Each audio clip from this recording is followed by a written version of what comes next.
Hello, hello. Welcome to another droplet of consciousness, another short video about short things I just feel compelled to share that hopefully resonate and help you as well.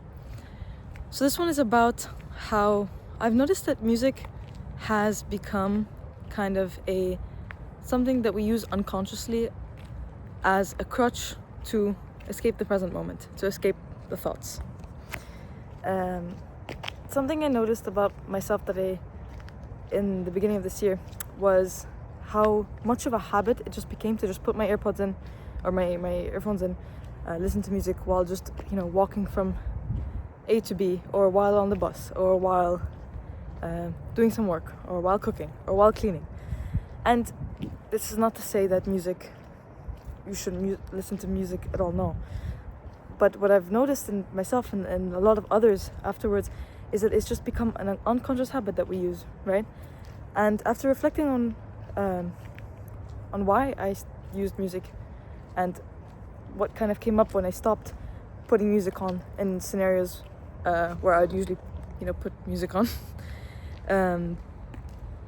is because I was kind of scared of the thoughts that would come up in that moment without the music, and that music would kind of make that moment more enjoyable, make it pass in a nicer way, I guess.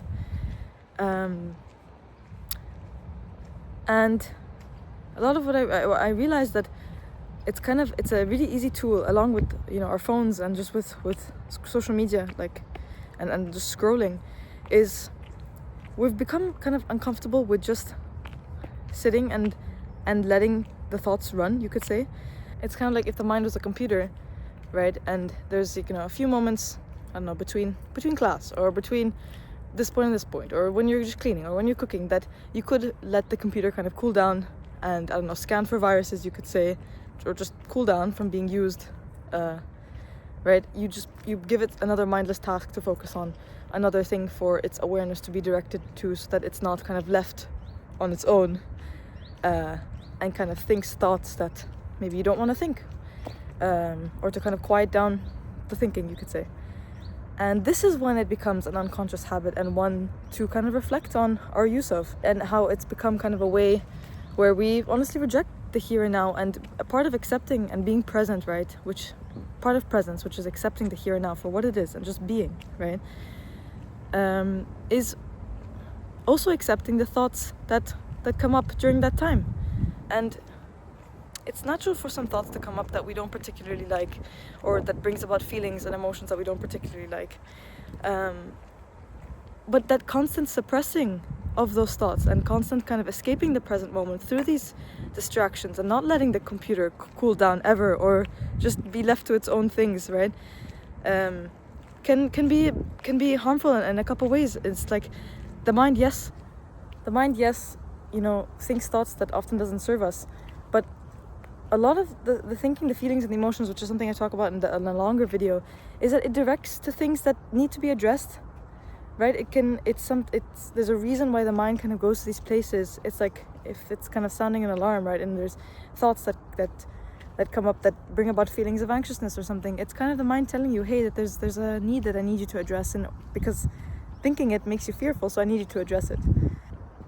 So allowing the mind to kind of sometimes do its job, right, and listening to what it says sometimes, not all the time, not when, again, with awareness comes choice. Once we kind of are aware of what the mind seems to kind of be flagging, we can then choose to address it if it's significant or not. And another thing is that this constant suppression, right, the more and more we kind of put these earbuds in or go on our phones during just these short moments, instead of letting the computer cool down, instead of just being present, and also as a byproduct accepting the thoughts that can come up in those moments of silence, right, when the mind is left to kind of bring up things. It's like the more you suppress it, right, that totality of all that suppression, it'll come back up with the same velocity, just like a spring. And that can come up in a lot of unconscious ways that can cause a lot of destruction. So why let all of that pile up? Why keep on suppressing? I know it's easier said than done for me and for others as well, but just food for thought. I don't know, reflect on the use of music and scrolling, and you know, why you do it, what comes up when you don't do it, for example, and just observe that. Do you like it? Do you not like it? What do you not like about it? What is it kind of telling you? What is urging you to do? And there's a balance between being and doing. There's a balance between entertaining these thoughts. With awareness comes choice again. So there's a balance between, okay, taking action when there's a thought that is, you know, urging you to do something to kind of protect you, I guess, or to not, to recognize, okay, this doesn't serve me, than to choose. So yeah, just food for thought. Let me know if this made sense. What parts do you agree with? What parts do you not agree with? What parts resonated? What parts didn't? This one was a bit longer. So